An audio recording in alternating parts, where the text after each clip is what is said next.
Prépare-toi comme Marie.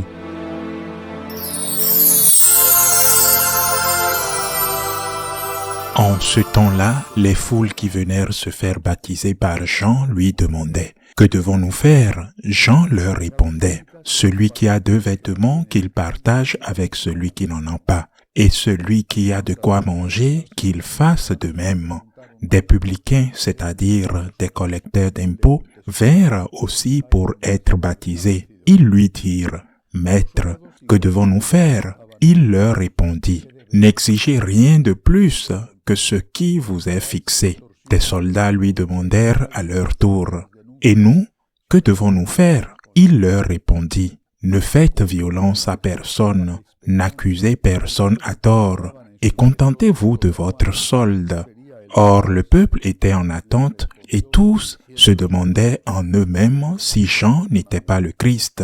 Jean s'adressa alors à tous « Moi, je vous baptise avec de l'eau, mais il vient celui qui est plus fort que moi. Je ne suis pas digne de dénouer la courroie de ses sandales. Lui vous baptisera dans l'Esprit Saint et le feu. Il tient à la main la pelle avanée pour nettoyer son aire, abattre le blé, et il ramassera le grain dans son grenier. Quant à la paille, il la brûlera au feu qui ne s'éteint pas. » Par beaucoup d'autres exhortations encore, il annonçait au peuple la bonne nouvelle.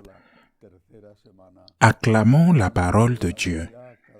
Nous sommes le 3e dimanche de l'Avent et nous commençons ainsi la 3e semaine et préparant Noël de plus en plus près. Je veux me souvenir de ce que j'ai dit le 1er dimanche de l'Avent. La préparation de Noël doit se faire sur 3 points principaux. La première, intensifier notre prière. Une prière qui peut et doit être faite à la maison. Une prière qui inclut le chapelet, mais une prière surtout qui inclut la Sainte Messe. Et si vous ne pouvez pas y aller en personne parce que, pour des raisons professionnelles ou des raisons liées à la santé, ce n'est pas possible, au moins suivez la messe à la télévision. Et cela inclut aussi, si possible, l'adoration du Saint-Sacrement. C'est ainsi que nous préparons notre âme. Le deuxième point également très important pour notre âme est la confession. Il me semble même pas imaginable qu'on puisse préparer Noël comme à l'arrivée du carême sans faire une bonne confession, même s'il n'y a pas eu de péché mortel. Je sais que dans de nombreux endroits c'est difficile parce que dans beaucoup d'endroits, je pense aux États-Unis, dans de nombreuses paroisses, il n'y a pas toujours une disponibilité de prêtres pour la confession. Ou, même s'il y en a, les files de confession sont très énormes.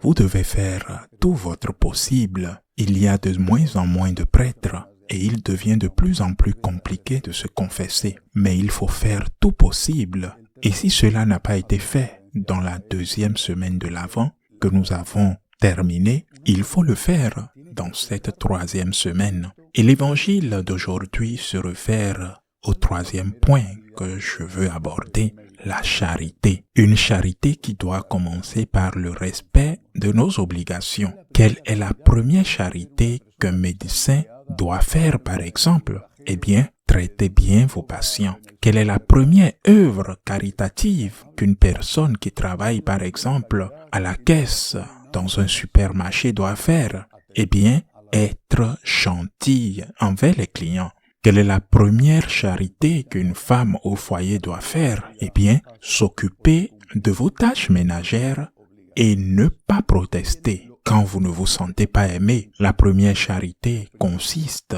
à remplir nos obligations. Ensuite vient le plus important qui est aussi éviter le mal et faire le bien. Mais d'abord, éviter le mal car c'est la première façon de faire le bien. C'est pourquoi Saint Jean donne ce conseil. Aux soldats, n'extorquez pas. Aux publicains, ne surchargez pas. Mais il donne aussi le conseil d'aller au-delà du minimum, qui n'est pas d'extorquer ou de faire payer plus. Et c'est pourquoi il dit, tu dois partager. si tu as de la nourriture, c'est-à-dire, si tu as de la nourriture, partage avec celui qui n'en a pas. Une charité qui commence par remplir ses obligations avec joie en essayant d'être le plus heureux possible, même si parfois c'est pas facile, et ensuite aller au-delà du minimum pour donner le maximum que l'on peut donner en fonction de sa situation. C'est le premier conseil que je donne pour l'Avent. Il reste une semaine, mais nous avons encore le temps de préparer l'arrivée du Seigneur.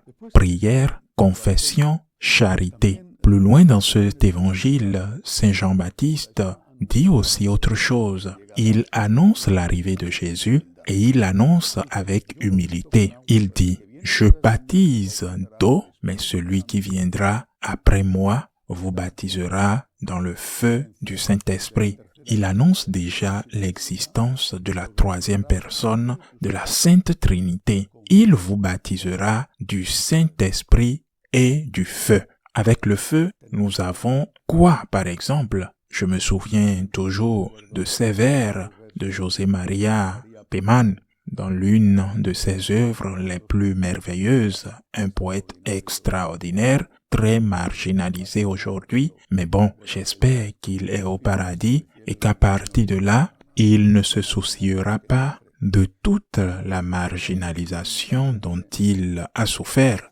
Dans une de ses œuvres, le divin impatient fait dire à saint François Xavier, dans le dialogue avec une dame qui ne voulait pas qu'il continue vers d'autres villes pour évangéliser. « Je suis plus un ami du feu, madame, que de la brise. Il faut faire le bien, il faut le faire vite. Le mal ne perd pas un instant. Avons-nous ce feu? Je suis plus ami du vent, madame, que de la brise. Il faut faire le bien, il faut le faire vite. Avons-nous effectivement ce feu?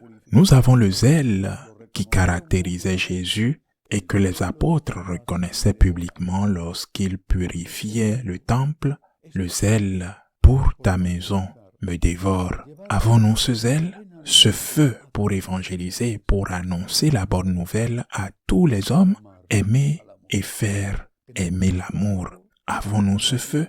Ou sommes-nous plutôt comme des gens qui restent là assis à attendre tout des autres, à attendre que les autres fassent tout pour eux, et eux en retour, ils ne font rien, ou même quand ils se forcent, ils font le moins possible, et ils le font seulement lorsqu'ils les voient. Et cela arrive parmi les laïcs, et cela arrive aussi parmi les religieux et les prêtres. C'est comme si ce n'était plus Dieu qui les voyait, mais plutôt le supérieur ou le patron. Le feu est quelque chose qui doit être dans notre esprit, car le feu de l'amour, c'est le feu du cœur sacré. C'est le feu que l'amour de Dieu a allumé dans nos cœurs. Quand on aime, on ne peut faire qu'une chose, désirer aimer davantage.